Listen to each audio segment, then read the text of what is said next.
your life. With over 20 years of experience, Liza delivers actionable guidance to help you navigate challenges, break old patterns, and thrive, empowering you to face life with confidence and clarity. You'll leave each show with real tools to transform your mindset and your life. Ready to take the next step? Call 818-221-2797 or visit RealTalk870.com to connect. And now, your host, Liza Boubari. Mike is on.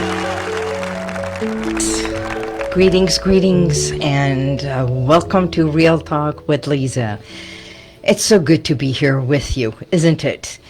This is where we evoke, embrace, and evolve together. I'm your host, Liza Boubari, and this is where we dive in each week into real conversations that expand our minds, open our hearts, and we get to heal within.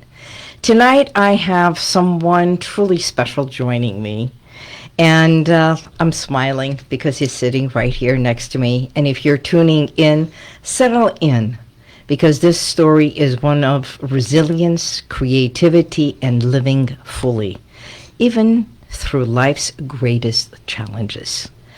We're going to talk about ELF, and you'll get to know. I love acronyms, and so this is like so exciting. Well, I'm smiling at him. I'm going to be holding his hand. And for those of you who are on Facebook, you can see it. And if you are driving or sitting at home, please tune in. We are live on Liza Boubari on Facebook. And if you are driving, you are truly in for a treat.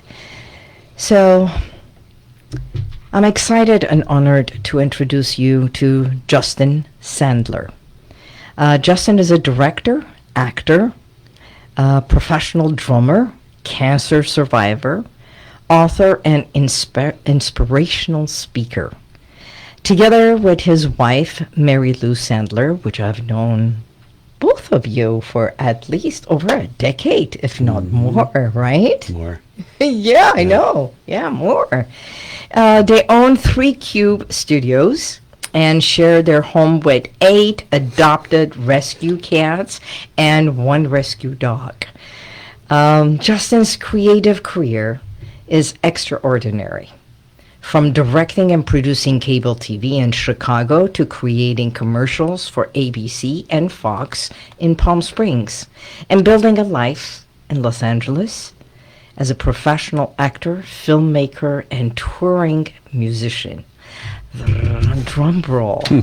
His award-winning film, Welcome to Where You've Always Been, appeared in 22 festivals, won 5 awards, including Best Actor in a Leading Role, and is now available on Short TV and Amazon. But Justin's story goes far beyond the spotlight. In 2017, he faced the biggest challenge of his life, a cancer diagnosis that sent him on a journey of profound self-discovery and healing. We're going to talk about deep-rooted healing tonight. So despite daily meditation, chanting, being vegan, there was this deep-rooted emotional pain that still lingered, literally nagging at his heart. Mm-hmm. How do you like that intro? This is beautiful. I feel like I need to bring you with me wherever I go. Be like my hype woman. Well, yes. So this led to heart surgery, and ultimately it led to a deeper awakening. I know Justin shares his journey through 2 powerful TED Talks, his moving solo show, and his new book titled Embrace, Love, Free, Cancer and Me. Welcome, Justin. Thank you so very much for the beautiful introduction. It's an honor to be with you here. We haven't seen each other in a minute, but we've known each other for, like you said, I think it's been more like 14 or 15 years at this point. There's a bit of a time lapse that happened over the last 5 years, so I think everybody's sort of bearings on where we are is a little bit off. But I've loved the things that you've done. We've had you in our studio. Mary Lou filmed you with a segment for Indie Inspirational Interviews, which was a beautiful and very inspiring piece that you did in a complete free flow, which we loved, as one of our favorites. And then, of course, the big event, was that the E3? The 3E. 3E, huh? That was close, right? You were close. Dyslexic there. And Mary Lou was part of that too. And, Exactly. She was one of my panelists. And you guys were incredible. And so everything I've seen you do since I've known you has all been in the spirit of healing, of giving, of vibrating in the highest form, and always seeking to learn and share what you've learned and what you're doing. And it's an honor to be here sitting with you, because I know that the stuff I've been through that have led me to the awakenings and the beautiful divine connection to Source that I've been blessed to have through my journeys, I feel like we vibrate on a very similar frequency. And I'm sure we could probably talk all night long about stuff, but we're gonna, reel it in here and keep it in radio format. When you talked about that, I remember even coming to your house, not only for parties in the backyard, in the garage, but also chanting. I learned No Myoho Renge Kyo at your gatherings, and started the chants and meditation. That was what? It was over 15 years ago, because I've been practicing that as well. Most of my audience do not know that I also do the chanting and everything. So let's get back to the conversation about Justin and healing. Okay. Justin, I love your TED Talk, which was Embrace, Love, Free. And because I love acronyms, I'm sure you saw it, ELF. You believe, just like I do in the work, that the body literally speaks to us. It whispers, then it screams, and it reminds us to care of the parts still hurting, still needing to heal. I know you talked about on your TED Talks that you were getting ready to do some kind of a championship, a competition. You took that picture and you said, I was just fine, and then the next day. Basically. I mean, I was in incredible shape at the time. Right. And I've always been very into fitness and eating well, and been working out since my teens. And I've always believed in taking care of that. And over the years, I started to learn about more, and I really have so much to thank Mary Lou, because she has been a rock, and she has been an inspiration and an influence, and has brought things that she finds things and brings them into her life right where she needs them, and introduces me right when I need it. So, like chanting with Buddhist practice was something that she got introduced to by someone that she met, and then suddenly she's like, oh my God, I tried this, and I think you're going to really resonate with it. And then also she started going down the emotional healing road way ahead of me. Finally, she knew it was time, and she saw in me that it was time. And so I'm very grateful for, I had the physical dialed in, and the spiritual and the emotional came in. And because I had those components already in play, and this is I share my stories and I share my ideas, and I like to present in a way that people can take from it what they want, but I will preach only one area. And this is, start taking care of yourself now. Physically, emotionally, spiritually, mentally, because things happen to every human being. You don't get through life without having challenges. Of course, they're not all going to be major illnesses and things like that. Right. But everybody is going to face stuff. And if you're already in tune, your body is healthy, your mind, you've got practices in place, when things happen, you're going to be able to face them from a much better vibration. From a physical sense, I mean, I when I got diagnosed, I had a tumor growing inside of my chest, and I didn't know about it. I played an 8-week flag football league. I'm running around with kids half my age and outrunning them. I joined the Gold's Gym Fitness Challenge. It was a 12-week program just to see how I could kind of just get a little more ripped and rocked, and I was feeling great. And that picture I shared in my talk was days before I got called to the doctor to this thing. So, but when I got and I'm sort of jumping around here, but when I did get diagnosed and was given this bizarrely insane treatment plan. Before you go there. Yes. What was the symptom what was it that you even went to the doctor? There must have been a knock on the door, or for you to go to the doctor for them to even do all the tests or evaluation to give you the result. Yeah, and this is another big learning that I've I've changed in ways since going through this, because I was very much in that sort of masculine mindset of like, it's like, you brush it off. Of course. I just send me in, coach. I don't want to stop. And so I have no time to stop. Yeah, I mean, after I got diagnosed and they wanted me to start doing all this stuff, like I used to joke with Mary Lou, I'd say the line from Predator, from Jesse Ventura, like, I ain't got time to bleed. Yeah, I didn't. I don't have time for this. I got things to do. But, I had been experiencing for more than a year, I want to say almost 2 years, these weird, like Charlie horses in my chest. If I'd bend forward, it would, like the whole front of my chest would spasm. I didn't really know what it was. And I did finally go to a doctor because it was frustrating. And I saw one doctor and he was like, it's muscle related, probably do some anti-inflammatories, it's no big deal. You're fine. Moving on. All this time passes, like a year. I'm like, it's kind of there. I go to see another doctor. Now, this guy says, it's myofascia.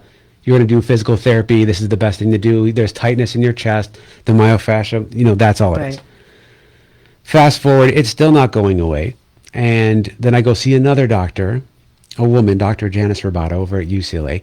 And she says, it might be muscular, if the other guys had said, because I shared. She goes, but since you're having this so much around your chest area, she goes, I'll go ahead and put an order in for a CT scan. We'll see if insurance approves it. In the meantime, let's treat it like, it's inflammation. And so it kind of settled down. Like I said, I was playing the sports. I was doing the thing. I just said, all right, whatever. I didn't ever go and follow up on the scan or see if insurance approved it.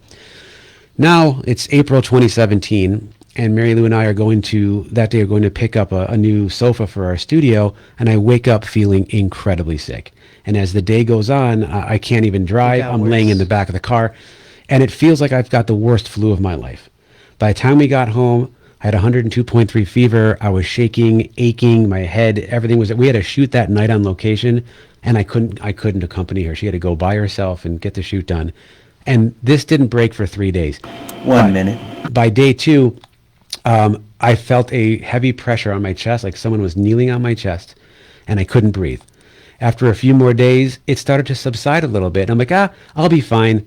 Maybe it was just whatever. And then Mary Lou and my mother both very forcefully said, Justin, get the CT scan. So I finally said, okay, I'm just going to appease the ladies, and I'm going to get the scan. And I got the scan on a Wednesday. And on Thursday, right as we were going to a huge shoot that we were doing, an annual 300-person event, I got a call from the doctor's office, from the assistant, that said, we need you to come see the doctor tomorrow. On that note, we'll be right back. Give us a call if you want to call us, talk to us, 866-870-5752. If you have any questions from me or Justin, call us, 866-870-5752.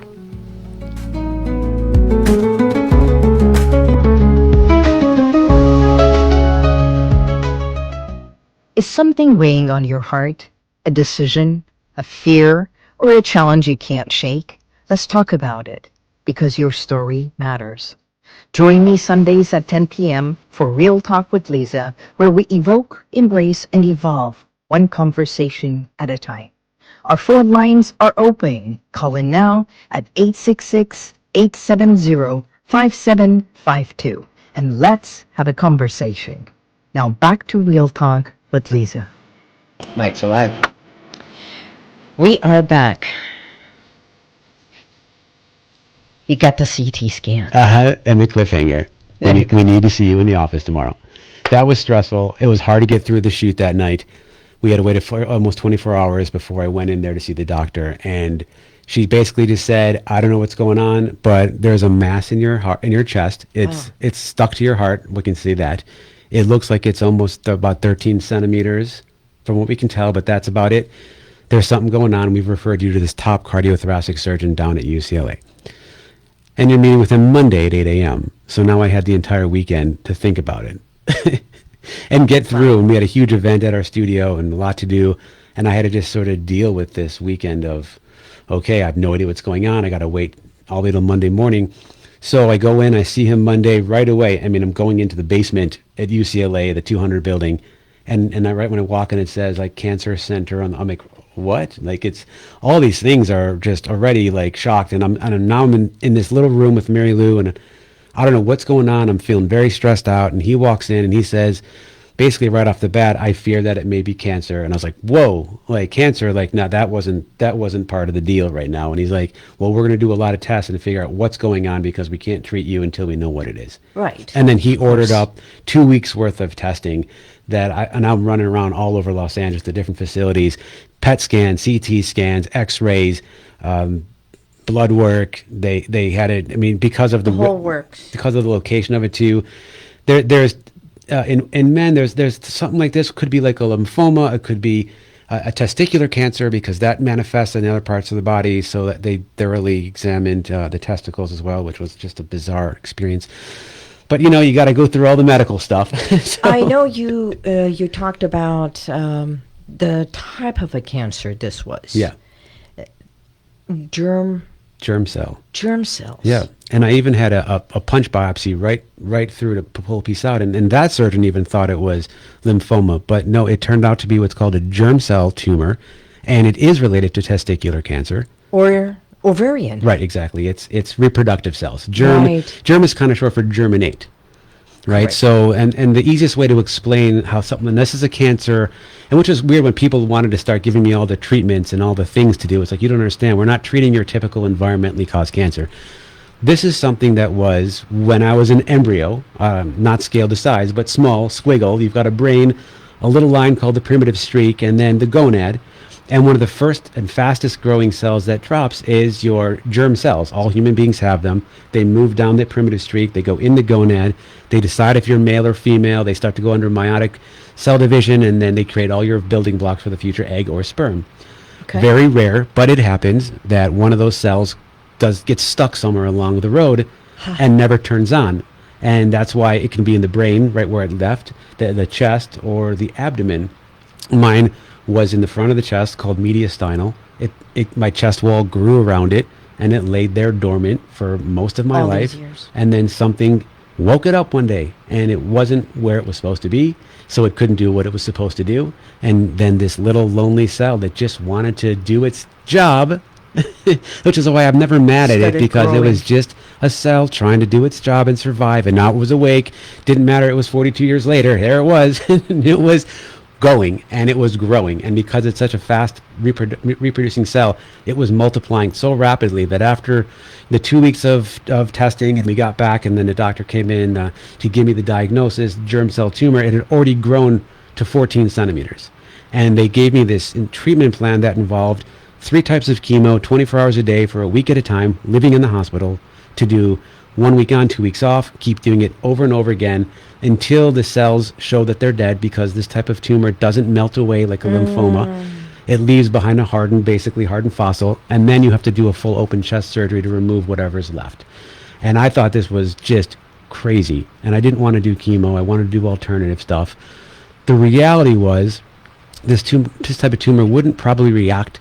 Even I had started doing like cannabis oil and some other supplements. Probably wouldn't have reacted to any of those things at any great length, and I didn't have the time to see if it would work, because he told me straight away, your cancer hasn't spread, but your tumor's growing so fast into your heart that it's already bending your heart. Your right lung is already being pushed as well. You have a broken rib. So I didn't even know about it, a broken rib. And he said that within a month or two, most likely this tumor is just going to crush your heart and it's going to stop beating. So what do you want to do? So then I had to go very deep into my practice, meditation, and my chanting to decide if I was going to accept the treatment plan. And it was within that weekend where I did make peace with the treatment plan, knowing that I wanted to survive and that I was going to figure out a way to go through these treatments. Even though I didn't want to, I had to learn to make peace with those as well. And it was during that final night before I moved into the hospital where I joined the local Buddhist district, who are all gathered and chanting just for me. They did a 3-hour tozo. Tozo means like a gathering of people just chanting for a cause. And they were chanting for 3 hours just for my health and victory. And I was really feeling a lot of pain then. The tumor had grown so much that it was hard for me to talk a lot, and I couldn't really bend over. But I went anyway, and I showed up unexpectedly.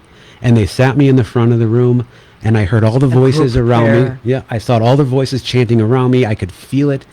I just dropped in, and I just allowed. And this is when that first big connection to the greater power, the source, the wherever it came from, hit me and started sending me words, and the words were dancing like pictures on a screen. Embrace cancer, love cancer, free cancer. I didn't really understand the words and what they meant, but I definitely grabbed them, and I started to marinate them, and I just started to feel gratitude and love and appreciation. And once I accepted that I was, and the embrace is so huge of acceptance of what's going on, I realized that I'm going to, just like every other thing and I've had, we've all go through stuff as humans.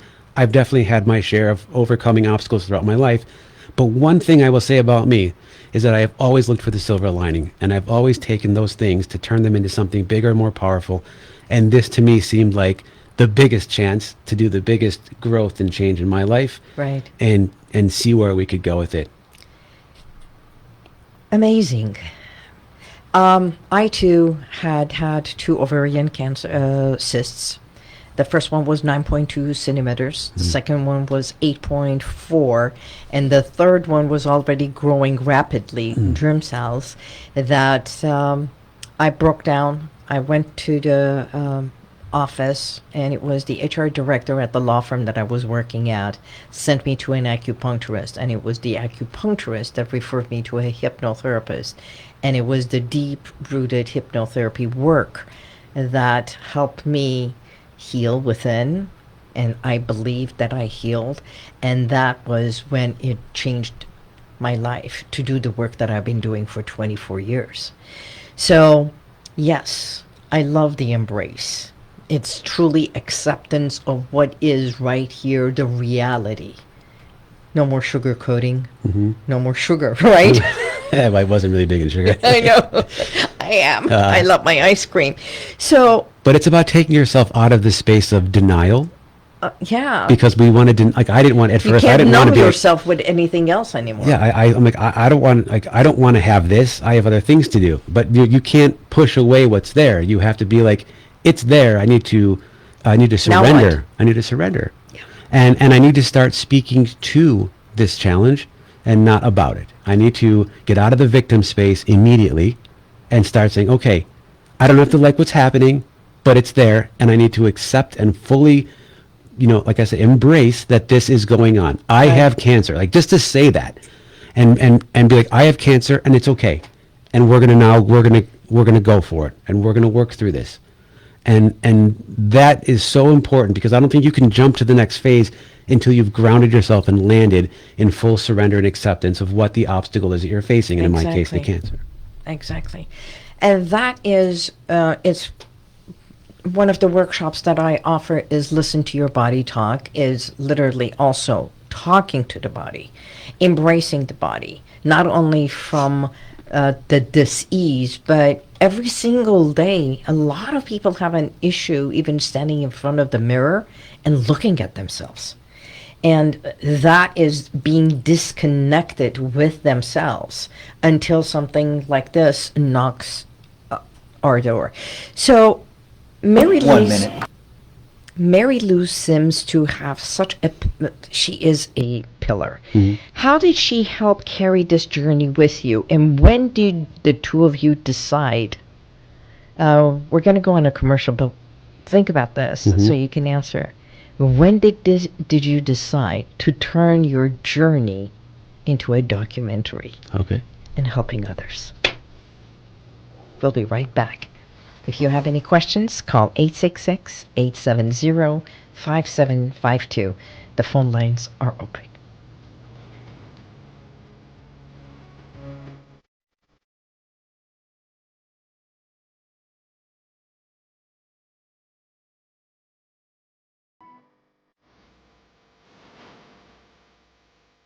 Now, let's get back to Real Talk with Liza Boubari.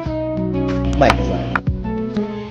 We are back on Real Talk with Liza. We're sitting here talking to Justin Sandler, and I was questioning about you and Mary Lou. When did you decide? Well, the two of you are filmmakers, documentary, everything is show business.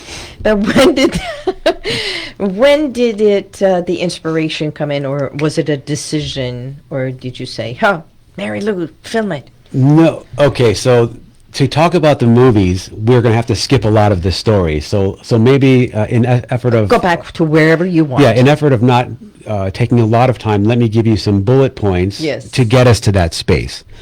And so I'll tell you, the first thing Mary Lou did was when we were getting the testing done, before we even knew what was going on, and we were trying to tell some friends, and people were interested, and of course we know so many people between the two of us, and from online friends to our real friends and family and stuff, it became like, we need to start sharing this. And she's like, you should really share it, and this is a way that we can do it where you can say what's going on and people can get the message through a live video, and we don't have to sit there and repeat the story over and over and over again.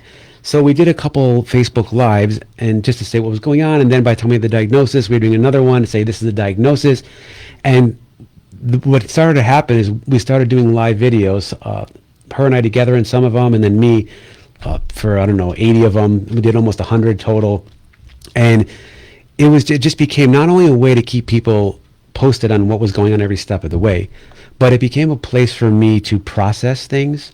I for some reason, like when I'm going through a heavy struggle or a breakthrough moment, or I'm suffering in pain or whatever, I would go live on Facebook and just share vulnerably and share your fears, everything. Okay. And what happened was, and Mary Lou's like, it's just helping you. This is like the live camera is like, you're almost like your therapist, because I put it on and I just get very vulnerable and open and I share, and I realized that the more I shared about what was going on, how I was feeling, what I was facing, and the lessons I was learning, because I always try to, even though it's like, okay, I'm feeling like I'm dying today, but here's the good news, I did this. And so there's always a lesson and a kind of a wrap up to it. And it was a great way for me to keep doing that. And then people were starting to send me, and I was getting daily messages, private messages. Oh my God, I'm going through this issue and you're helping me. Thank you for your vulnerability. I mean, I couldn't even keep up with the amount of messages I was getting in gratitude of the sharing. So I started to realize that this was bigger than just doing it for me or for updates. There was real lives being touched by doing these videos, and it was also helping me. And that's why we just kept doing these videos over and over, and it became almost like this must-see TV. Especially like one time I had to get rushed to the emergency room for like this low blood count that I had, and we were like streaming live from I remember from that the ER, and people were tuning in like they couldn't turn off, and it was like, okay, well, this is also kind of entertaining in an interesting way. And while we didn't set out to have all this footage, I downloaded every video, put it on YouTube, and kept it. So, for example, when it came time when I decided to make my one-man show, I had almost 100 videos of material that I could edit into segments for my show. It's like, we didn't film ourselves thinking we were going to be making a documentary or I was going to be using it in a show. It was just for that purpose. And then it was like, oh, wait, I have all this footage. And there was a moment it was round 2 while I was in the hospital, and there was a moment that I had this big aha. And it was actually because, funny enough, it was a movie that Mary Lou and I had watched about a month or two earlier. It was Doctor Strange. Oh. And it's not the type, like, you don't think, where's the message but the message came. It was when Tilda Swinton's character was speaking to Doctor Strange, and it was talking about, there was more context to it, but the line that she said that stuck with me, she said, "It's not about you." And I looked up one day and I said, you know what, this journey, what I'm going through, is not about me. Sure, I have ability to learn and to grow and to change my trajectory of life, but the bigger picture, the reason I need to survive is so that I can help other people, share my message, share this philosophy, and do what I can to just raise the vibration with as many people around the world as I can. Do my part in making the world a better place, as cliche and big of a dream that would be. I think one person at a time you can help and you can change and you can raise that love vibration, then people will catch on. And that love vibration being so key, really staying in this space of love, because when you come from a place of love, not of the low vibrations of hate and anger and all the rally cries of F cancer and go to war with it and kick its butt and all that, that didn't vibrate with me. And I literally, and people still like, how did you do that? When I said, no, I talked to my tumor. I started talking to my body. I know you're into that vibe. I started talking to my tumor. I made friends. I gave him a name. And I started to say that I love you. Exactly. I love you. You're a cell that went off. You didn't get to where you got to go. You're not a bad thing. You're not a good thing. You're just a thing. You're trying to survive like every living thing. You're still a part of me. And you're a part of me, which is I'm not going to put negative hatred towards something that's a part of me and inside of me. So I talked to him and I thanked him because I'm like, you've been like a mentor. I've been able to grow and learn and connect to source and just so much insight and wisdom and up-leveling of who I was happening because of this. Even the harder it got physically, the higher the elevation got spiritually. Yeah. And so I was grateful, but I also said, but we both can't survive. I have a really funny poem that me and my tumor do this act together. One. We both can't survive. We both can't survive. One of us. So you've done your job, and it's time to let go. Thank you. And I'm going to continue and always remember you. And it was this type of love, energy, and vibration of talking to it and befriending it and not being scared or fighting that led me closer to it and let me find the deeper meaning there. And I know you had asked a question about Mary Lou and I, and I'll get to that in a second, but I think this part you're going to appreciate because we were even talking a little bit before the show about how so many doctors want to treat the symptoms and not the cause.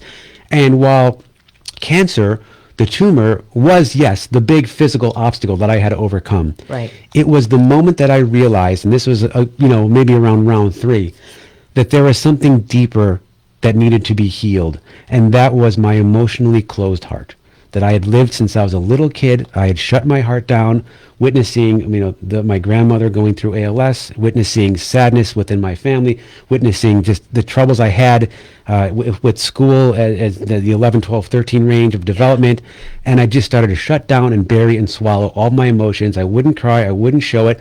I was very sensitive when I was younger, and I turned it off and locked it up and threw away the key because I didn't want to feel sad and I didn't want to get beat up for acting, emotional in school or to be seen weak, especially back in that day, crying, boys don't cry and you don't be a sissy. And there's the other film that we're going to be doing. It addresses a lot of that where it is very unhealthy speaking about how men are supposed to not have emotions. But when you shut down one emotion, you shut them all down. So your ability to feel happiness also starts to shrink when you shut the sadness. No joy in your body. It took me more than 20 years to learn how to cry again, and I had to do a lot of deep work for that, to start to open up, to start to connect. But the damage had been done, and I really felt like, you live for so long with this cold, dead heart chakra, power center, and then one day a tumor grows right into it.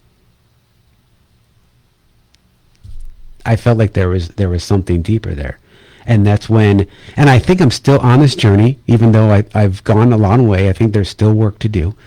But to start to realize that I needed to really start to open my heart and allow the flow of love both in and out. I feel like I was always giving a lot of love, but then it made even more sense that if you're not receiving love, you're not really giving. Allowing yourself to receive. Right. So it's got to be a flow, the give and take of love. So that was really powerful, and that was something that became... one of the things you just said was the receiving of love and connecting with yourself. So many look to the outside for love. And everything you said was the internal love. From yourself to you, to your body, to your heart, to your child within. I like to call it to the self within, because we never know what age that is. Even right now, your eyes are emotional, and it's okay. It's okay to be vulnerable. It's okay because I'm feeling it, and I love the way you resonated. Kindness goes a long way versus hating what's happening to us. So, did I interrupt you? we're just having a dialogue, so I think we'll interrupt each other. But I'll answer your question now that you asked before the break, because we're talking about the flow of love and of helping community and everything beyond that. So, I mean, what happened was okay. Let me just quickly tell you, because the movie came later. So I finished all my chemo rounds. I was beat down my body was destroyed. I have never experienced such pain and suffering of my entire life, and it really pushed me to the edge. And, blood count got low, had to go to the ER, like you saw those videos, and the surgery had to be postponed.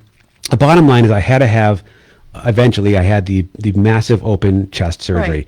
It was an 8.5 hour ordeal that many people who were in the room, and there was a lot of them, said was the most intense surgery they'd have ever witnessed at their time at UCLA. They had to carefully remove the remains of the tumor, and along with it, it was attached to my right lung, so the top and second lobe of my right lung had to be taken out.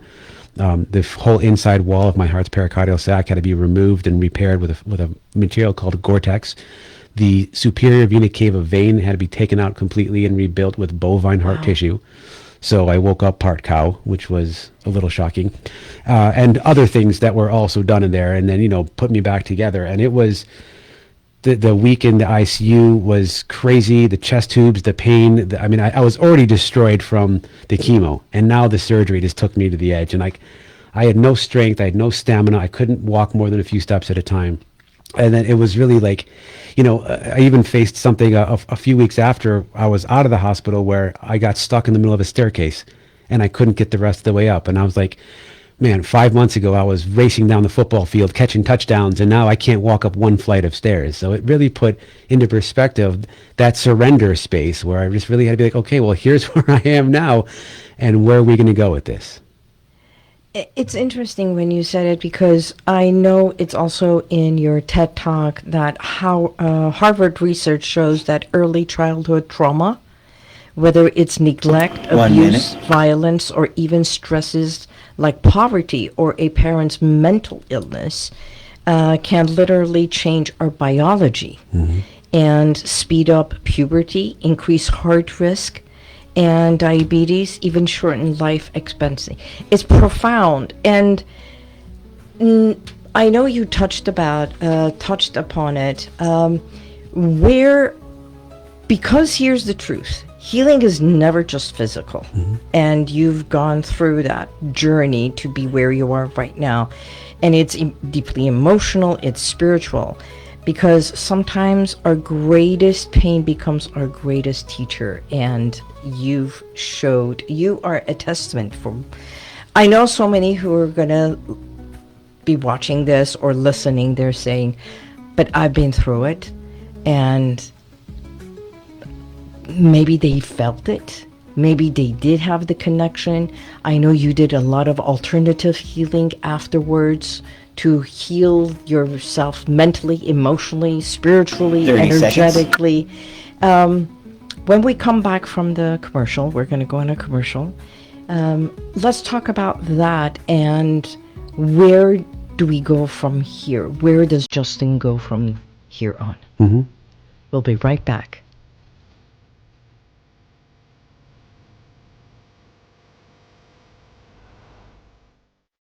Is something weighing on your heart? A decision, a fear, or a challenge you can't shake? Let's talk about it, because your story matters. Join me Sundays at 10 p.m. for Real Talk with Liza, where we evoke, embrace, and evolve, one conversation at a time. Our phone lines are open. Call in now at 866-870-5752. And let's have a conversation. Now back to Real Talk with Liza. Mike's alive.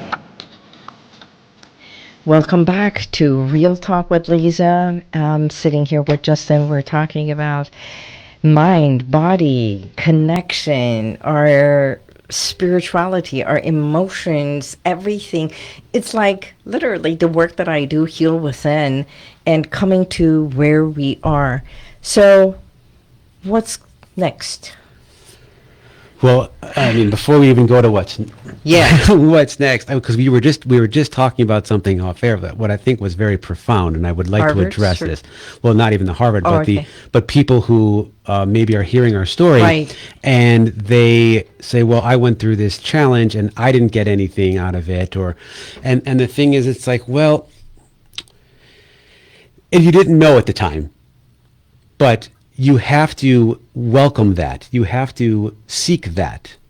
So there are, and look, I was in the hospital. I spent a lot of time in the hospital. I spent 46 nights in the hospital. I was with a lot of people who was sick with cancer and stuff. And I saw how most people went through it. And here's the thing. When you see that you're going through here, you didn't do anything wrong, but in the future, the next time you face any challenge and you realize you're in this obstacle space, stop yourself. This is the embrace, but stop yourself and say, okay, I'm facing something. What if I focus my attention as much as I can onto how can this benefit my life and other people? What if I just keep looking for the opportunity within the obstacle that I'm facing and change my approach? And here's what I mean. Like when I was in the hospital, I didn't turn that TV on one single time all through all of my chemo rounds. Literally didn't bother turning it on. I didn't want to watch TV. I didn't want to sit there and click through daytime drama, talk shows and crap like that. Disconnection. It's complete disconnection. And I don't blame people for choosing. It's just the easy way or the way you know. But if you can say, hey, leave the TV off because it's going to make me unconscious. I did every day. I had a whole routine. Am I chanting? I did journaling. I did meditation. I did writing. I exercised in the hospital, walking laps, using exercise bands. I just looked for moments and opportunities while I was going through it to just keep doing things to better myself. I read through a bunch of books and all this stuff. So there's an opportunity if you take advantage of it when we zone out and just try to ignore and disconnect.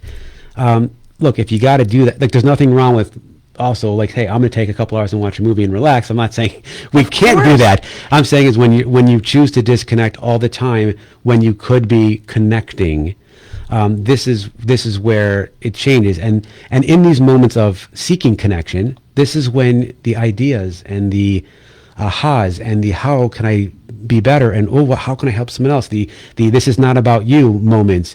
And then when Mary Lou and I reached the other side of my open chest surgery and I was healing from that's when we decided we wanted to do something even more with what we had been through. And one really strong area that gets overlooked so much is the caregivers.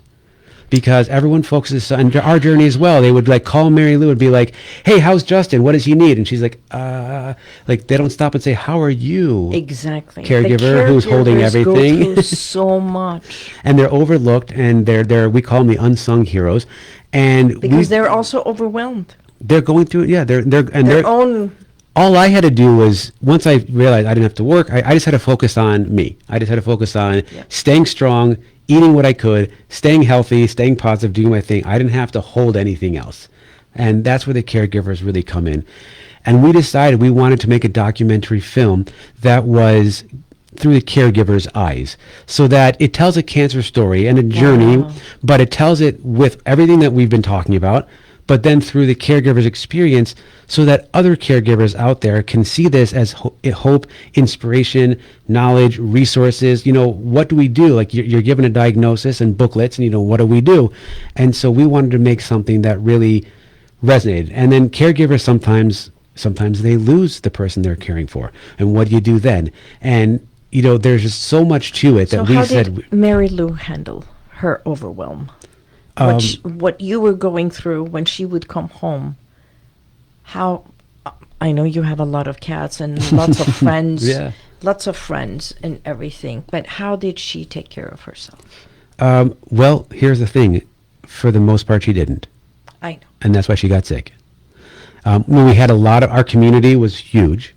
My family came into town a bunch of times. Our community, we had a meal train. People were dropping off food, helping up clean. And she was taking care of me and the house the best she could, but she didn't take care of herself. And this is why we're making the movie, because caregivers need to care for themselves first, otherwise they have nothing from which to give. And that's why she got sick afterwards, and her body had to go through its own healing journey because of a lot of what she experienced during it. And that really made us say, And hey, she does we have wanna a do this. tendency to also suppress. Well, she has a tendency to take care of people around her and not herself. Exactly, yeah. So, and we love Mary Lou, but We we also love want you. Mary Lou to take care of herself. So the bottom line is She's doing better now? She's doing so much better now, and which is why finally, like we had got the film a fiscal sponsor, which means we could fundraise for this documentary with tax-deductible donations. And the website, by the way, is caregivingcancer.org if you want to see what we're doing. But, we can make a donation. It's tax-free.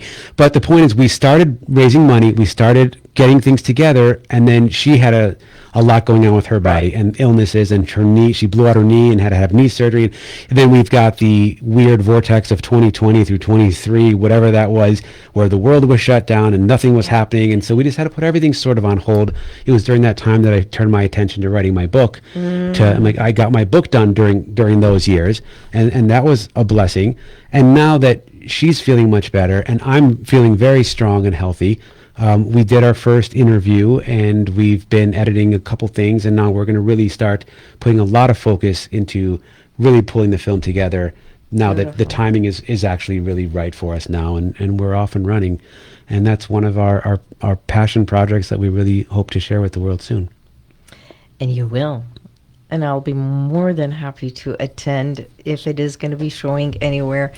I've known Mary Lou, and of course you, but mostly her. And even though throughout this last few years it's been distant due to everything that has been happening, but she's got a big, huge space right here in my heart. So, hi, sweetie. Before we go to a close, before we wrap up, Justin, what is one heartfelt message you'd like to leave with anyone listening right now who may be facing their own dark night of the soul? Well, what one message, that's hard to boil down. I mean, I think the whole through line of we're all human beings. We're all spiritual beings going through a human experience. Right. None of us are safe from experiencing challenges.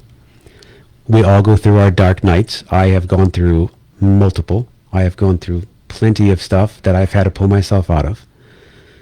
And the thing is that we have to make a decision. So my first suggestion is decide. Decide you want better. Decide you want different. Decide you want to create a different life and trajectory. Take the focus off yourself. And if you're not seeing how you can help yourself, think about how your mission, your experience can help other people. That really continues to help me. This is why I spent so much time working on my book, why I'm getting on stages and speaking. I do a lot of cancer charities at UCLA appearances to share things. I do patient advocacy, and that is the ability to give back in selflessness, the ability to seek gratitude around every corner, even when the hardest and darkest of days. If you can just stop and say a piece of gratitude or blessing, even for the meal you're about to eat or the day you're about to have, a lot of chanting, it opens to gratitude. And even if it feels forced, it's okay.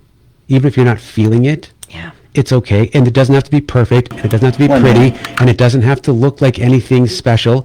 It just has to be effort and movement towards it. Fake it till you make it, or as Amy Cuddy famously once phrased in her TED Talk, fake it till you become it. Exactly. And love, be in the love vibration as much as you possibly can. That's beautiful. To learn more about Justin, watch his TED Talk on justinsandler.com. And if tonight's conversation moved you or moved something within you, and if you're going through struggles of your own, please give me a call.